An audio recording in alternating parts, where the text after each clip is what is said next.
ทาเวเตปิโนอนุรักขันตุอโรคะเยนาสุเขนะจาโสตทิเตโหตุสัพปัทธาสุนันตุพลตนเทวะสังฆาโยดุลามพัญญาเจ้าจุตนจุโองนะคือพัญญาตาตารัตะตนอยู่หักษาหุ่นวันออกก็ดีพัญญาวิรุณกะตนอยู่หักษาหุ่นไตก็ดีพัญญาวิรุณปักะตนอยู่หักษาทิศหุ่นวันตกก็ดีพัญญากุเวระตนอยู่หักษาหุ่นเหนือก็ดีพัญญาอินตาเจ้าฟ้าตนเป็นเจ้าเป็นใหญ่แก่เทวดานะสวงสวรรค์จันฟ้ามีเต้าตั้งสี่เป็นตนเป็นประธานปลายตำไตมีเต้าวารุณะและนางโทรณีเป็นที่สุดบัดนี้ผู้คานตั้งหลายหมายมีพ่ออาจารย์ด็อกเตอร์อินโสมเตปินเป็นเก้าจักใดพัมเป่งกะตำบุญอายุวัฒนมงคลครบ60 ปีแม้นว่าได้จำศีลกินตานมามากน้อยเท่าใดก็ดีผู้คานทั้งหลายขอถวายส่วนบุญผูกนี้เติมแถมยังสมพานเจ้าทั้งหลายตนพระเสด็จจุงจักมานะอนุโมทนายินดีซึ่งผู้ขานทั้งหลายและขอเจ้ากูจูตนจุงจักมาปลูกปักหักษายังพ่อแม่ลูกเต่าลานเลนทาสีทาสาจางมาฆ่าคนทั้งหลายเป็ดไก่หมูหมาของเลี้ยงแห่งผู้ขานทั้งหลายจูงหือปูนจากกังวนอนทรายทั้งหลายจูงหือระงับหายไปแก่ผู้ฆ่าจุคนจุตนจุตัวสัตว์มีพระญาเวสสุวรรณและนายหนังสือจุตนอันจัดโทษจัดคุณจัดบุญจัดบาปเรียบโลกตั้งมวลผู้ฆ่าขอหลีกผีกเว้นจากเขตบ้านแดนเมืองแห่งผู้ขานทั้งหลายแล้วขอให้ผู้ขานทั้งหลายจุงประกอบไปโดยสัพพสวัสดีขออย่าให้ใครได้เจ็บไม่ได้หนาวขอให้พ้นจากพยะตั้งมวลนะขอให้ผู้ขานทั้งหลายประกอบไปโดยของเงินคำจ้างม้างัวควายแก้วแหวนเข้าเปลือกเข้าสารทาสีทาสาพลัมพร้อมบัวระมวลนะตามคำปรารถนาจุเนื่องจุปการนั้นจุงจักมีเตียงแต่ดีลีแดเตอ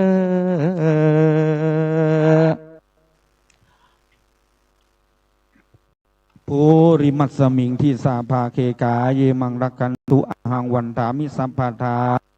ยันตังสันตังปัทังอภิสวาหายภูริมัตสมิงที่สาภาเคกาเยมังรักกันตุอาหังวันถามิสัมปทายันตังสันตังปัทังอภิสวาหายปุริมัสมิงที่สาภาเคกาเยมังลักันตุอาหังวันทามิสัพพทายันตังสันตังปัทังอภิสวาหายทักขินัสมิงที่สาภาเคกาเยมังลักันตุอาหังวันทามิสัพพทายันตังสันตังปัทังอภิสวาหายทักขินัสมิงที่สาภาเคกาเยมังลักขันตุอาหังวันทามิสัพพทายันตังสันตังปัทังอภิสวาหายทักขินัสมิงที่สาภาเคกาเยมังลักขันตุอาหังวันทามิสัพพทายันตังสันตังปัทังอภิสวาหายปัจฉิมัสมิงที่สาภาเคกาเยมังรักขันตุอาหังวันทามิสัพพทายันตังสันตังปัทังอภิสวาหายปัจฉิมัสมิงที่สาภาเคกาเยมังรักขันตุอาหังวันทามิสัพพทายันตังสันตังปัทังอภิสวาหายปัจฉิมัสมิงที่สาภาเคกาเยมังรักขันตุอาหังวันทามิสัพพทายันตังสันตังปัทังอภิสวาหายอุตรสมิงที่สาภาเคกาเยมังรักขันตุอาหังวันทามิสัพพทา ยันตังสันตังปัทังอภิสวาหายอุตรสมิงทิสาภาเคกาเยมังรักขันตุอหังวันทามิสัพพทายันตังสันตังปัทังอภิสวาหายอุตรสมิงทิสาภาเคกาเยมังรักขันตุอหังวันทามิสัพพทายันตังสันตังปัทังอภิสวาหายอุปริมัตสมิงทิสาภาเคกาเยมังรักขันตุอหังวันทามิสัพพทายันตังสันตังปัทังอภิสวาหายอุปริมัตสมิงทิสาภาเคกาเยมังรักขันตุอหังวันทามิสัพพทายันตังสันตังปัทังอภิสวาหายอุปริมัตสมิงที่สาภาเคกาเยมังรักขันตุอหังวันทามิสัพพทายันตังสันตังปะทังอภิสวาหายสิทธิกิจจังสิทธิกัมมังสิทธิลาพังภวันตุเตสิทธิกิจจังสิทธิกัมมังสิทธิลาพังภวันตุเตสิทธิกิจจังสิทธิกัมมังสิทธิลาพังภวันตุเต